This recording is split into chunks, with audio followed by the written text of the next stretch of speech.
Welcome back to another episode of Rock Boys Football. Dill sitting here Sunday afternoon, and it sounds like finally the Nico saga is officially over. You have multiple credible reporting outlets reporting that UCLA has informed their quarterback room that Nico will be added to this roster heading into 2025. And I think we both thought that we were done talking about this situation on Wednesday afternoon. And then, kind of just quietly drug out over the last couple of days. Look, we were going into the weekend kind of thinking this might have fell through between Nico and UCLA.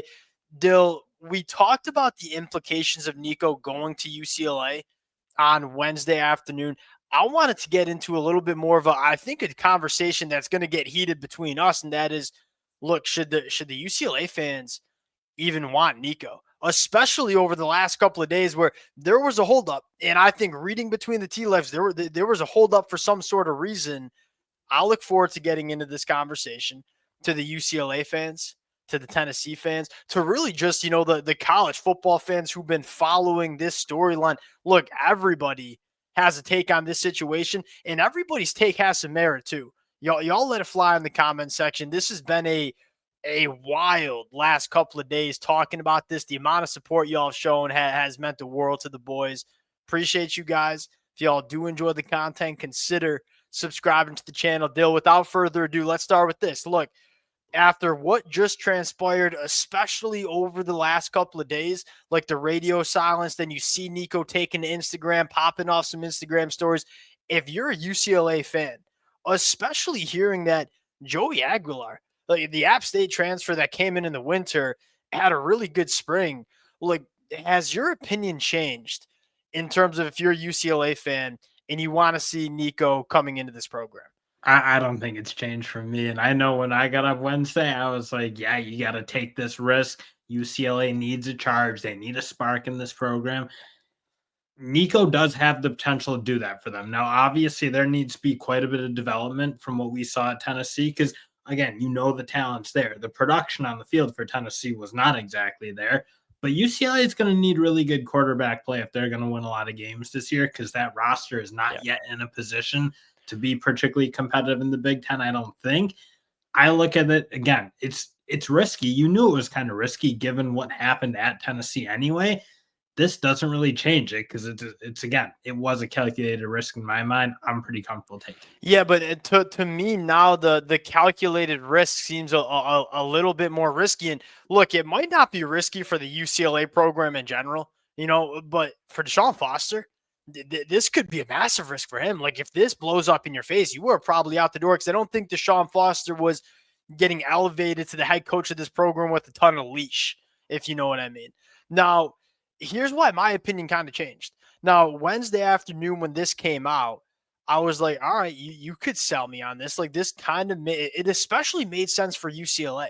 Like, you were buying low here, and I am much of a stock guy, but you buy low, sell high, and UCLA was seemingly buying it as low as it gets for Nico. He was shopping himself around. Nobody was willing to really even get into negotiations with him. He was, kind of forced to kind of zero in on UCLA as teams were dropping out.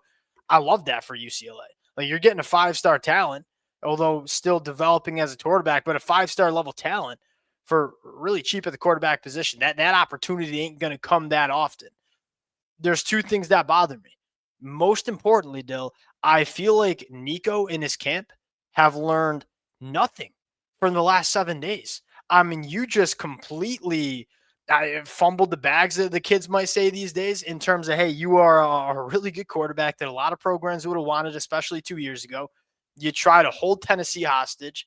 You decide to leave the program. Now nobody wants to talk to you. I figured at some point Nico would maybe look himself in the mirror. Nico's camp, let's call it Nico's camp, would look themselves in the mirror and say, hey, we got to change how we operate. Over the last couple of days, all I've seen is that they ain't changing. And the last couple of days, kind of radio silence, this thing. See, but I don't know that I'm totally convinced it was all Nico's side. Maybe UCLA was hemming and hawing a little bit and making their determination. Okay, that's if fair. They were going to take that's him. fair. Again, you said it. They have kind of a good option. Again, I don't think it's a Nico option. I would take Nico over Aguilar right now. Okay.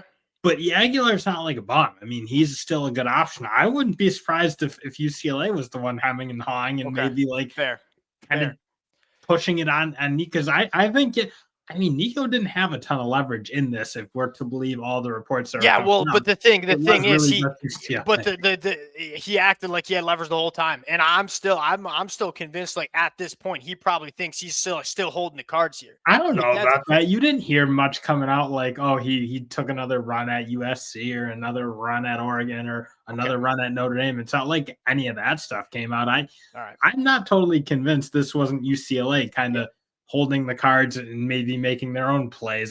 Again, for UCLA, I still think this is the move you kind of got to make as a program if you're going to maybe expedite this build under Deshaun Foster, because it's, again, they haven't Look, really had that I'll say moment where this. it's like I'll say get to this. really the weight.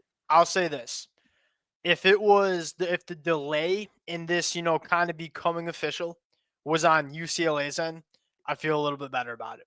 My interpretation. I ain't no insider. I ain't no Well, Pete no, I Thamel, don't Pete think Naples. anyone really has a Yeah, great sense. I yeah, didn't really see a ton of and reporting. I'll say this: if it was on UCLA's side and really trying to iron it out, maybe talking to the coaches and talking to the players and trying to figure, if it was on UCLA's side that this thing took a little bit longer, I feel a little bit better about it. But if it had anything to do with Nico potentially shopping around or acting like he wanted even more money from UCLA, that concerns me because the biggest thing that I was not excited about is the right term, but made me feel comfortable is, hey, maybe Nico learned his lesson. Maybe he learned his lesson at Tennessee in the last couple of days and is going to kind of change how he goes about his business. I kind of assumed the last couple of days maybe told me he didn't learn his lesson, especially spouting off on Instagram like, dude, you got to start becoming a professional here. Now, here's the flip side of this still. What happens with Joey Aguilar? He's senior. Oh, he's gone. Transferred. He's gone. Has to be. If I was him, there's no chance, like zero chance I'm staying around for that. Which, and again, that might be part of what, because of everything you're hearing is like Tino Sinceri came in. They're rolling through spring practice. Joey Aguilar looks very good. And look, you go back and check out what he did at App State. Like that kid can sling it. If he leaves, does he go to Tennessee? Would that make sense still? I mean, what if you do a – because if you're Tennessee, that's kind of what you're looking for here, where it's like, all right, this is a guy that's played a lot of football. He's going to come in for 1 year. I think you can win football games with a guy like Joey Aguilar. And then it's, the young crop of quarterbacks that you've recruited out of high school, Faison Brandon coming in, Merklinger, George McIntyre. Could you see that? And the next emerging storyline here is what happens with App State quarterback Joey Because Aguilar. you already know Tennessee's, or at least if we're to believe the reports that they were shopping for Josh Hoover, like Tennessee's in the market, and they're not in the market for scrubs. They're in the market for big-time quarterbacks. Again, I wouldn't call Aguilar a big-time quarterback necessarily, but he is a starting quality guy for a team like Tennessee. And he's kind of what Tennessee's looking for in terms of like that bridge. Sorry, I didn't mean to cut you off, but a guy that's played. My biggest problem with Steve Angeli, like when Steve Angeli hit the portal, everybody's like Tennessee, Tennessee, Tennessee. I don't hate it. I didn't hate it, but it's like Steve Angeli has not been a starter at any level of college football.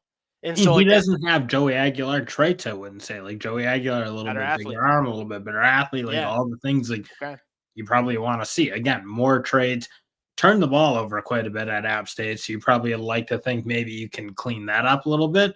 But aside from that, I mean, he did play good quarterback for that team. All right. Well, we'll close it out there. I want to hear. I mean, look, I want to hear from the Tennessee fans. I want to hear from the general college football populace. My take is like buyers beware a little bit more than it was Wednesday afternoon. Like Wednesday afternoon, I was kind of just fired up for UCLA. I'm sitting here Sunday afternoon, a little bit more cautious about it.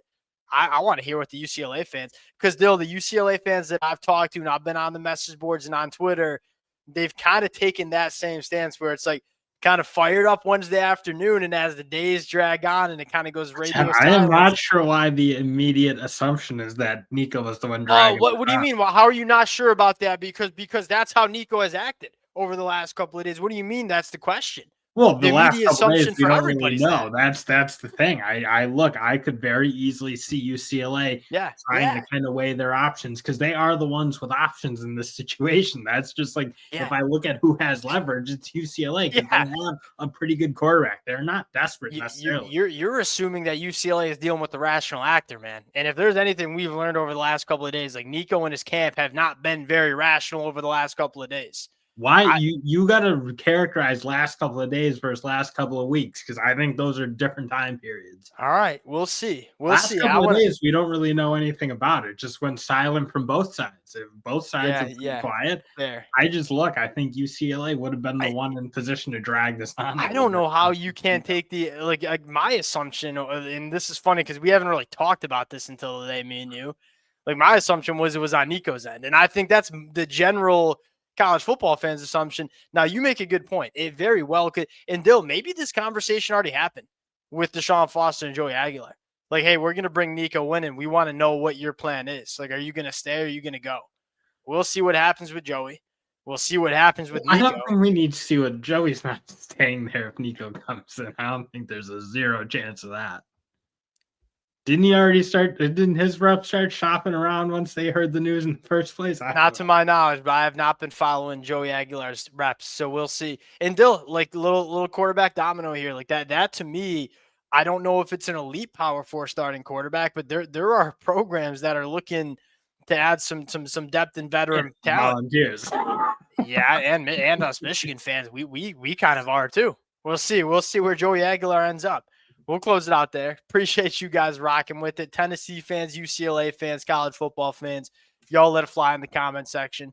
Appreciate you guys. We'll talk to y'all later.